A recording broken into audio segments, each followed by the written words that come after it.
ಆಶಿತ್ ಮೋಹನ್ ಪ್ರಸಾದ್ ರವರು ಭಾಗವಹಿಸಿದ್ದರು. ನಾನು ನಿಮ್ಮೆಲ್ಲರನ್ನು ಹಾರ್ದಿಕವಾಗಿ ಸ್ವಾಗತಿಸುತ್ತೇನೆ. It should be used in that direction. First, ಅಧ್ಯಕ್ಷರು ಕೂಡ ಕೂತಿದ್ದಾರೆ ನಮ್ಮ ಆಯುಕ್ತರು Mishra G behind. So I think we need to use this in a proper way, which is very important. Government officers should be digitalized.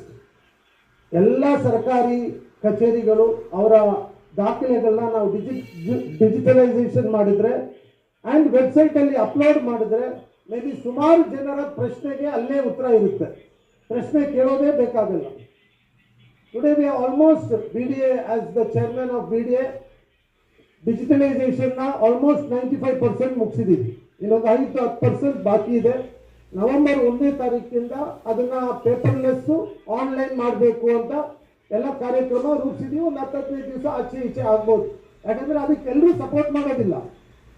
ಈ digitalisation ಮಾಡಲಿಕ್ಕೆ ಎಲ್ಲರೂ ಸಹಕಾರ ಕೊಡೋದಿಲ್ಲ, ಕೆಲವರಿಗೆ ರಿಸರ್ವೇಷನ್ ಇದೆ ಅದರಲ್ಲಿ. ಸೊ ನಾವೀಗಾಗಲೇ BDL ಮಾಡಿದ್ದೀವಿ.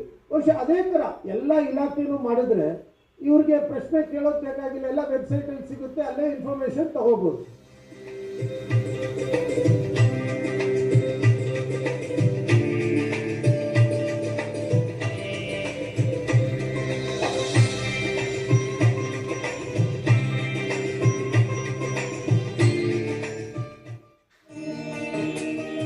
ಮಕ್ಕಳ ಹೈಯರ್ ಎಜುಕೇಷನ್, ಮಗಳ ಮದುವೆ, ಕನಸಿನ ಸ್ವಂತ ಮನೆ, ಇದಕ್ಕೆಲ್ಲ ಹೆಂಗೆ ಹಣ ಹೊಂದಿಸ್ಬೇಕಂತ ಟೆನ್ಷನಲ್ಲಿ ಇದ್ದೀರಾ? ಇರೋ ಚಿನ್ನನ ಅಡ ಬಿಟ್ರೆ ಬಡ್ಡಿ ಮೇಲೆ ಬಡ್ಡಿ ಕಟ್ಟಬೇಕು. ಮಾರಿಬಿಡೋಣ ಅಂದ್ರೆ ಅರ್ಧಕ್ಕರ್ಧ ಕೇಳ್ತಾರಂತ ಆತಂಕದಲ್ಲಿದ್ದೀರಾ? ಟೆನ್ಷನ್ ಬಿಡಿ, ನೀವು ಅಡವಿಟ್ಟ ಚಿನ್ನವನ್ನ ಬಿಡಿಸಿ ನಿಮ್ಮಲ್ಲಿರೋ ಹಳೆ ಚಿನ್ನವನ್ನ ಇಂದಿನ ಆನ್ಲೈನ್ ರೇಟಿಗೆ ಕೊಂಡುಕೊಂಡು ತಕ್ಷಣ ನಿಮಗೆ ಬಾಕಿ ಹಣ ಕೊಡ್ತೀವಿ. ಕೋಟ್ಯಾಂತರ ಜನರ ಆತ್ಮವಿಶ್ವಾಸ ಹಿಂದೂಸ್ತಾನ್ ಗೋಲ್ಡ್ ಕಂಪನಿ, ಇದು ನಮ್ಮೆಲ್ಲರ ಕಂಪನಿ.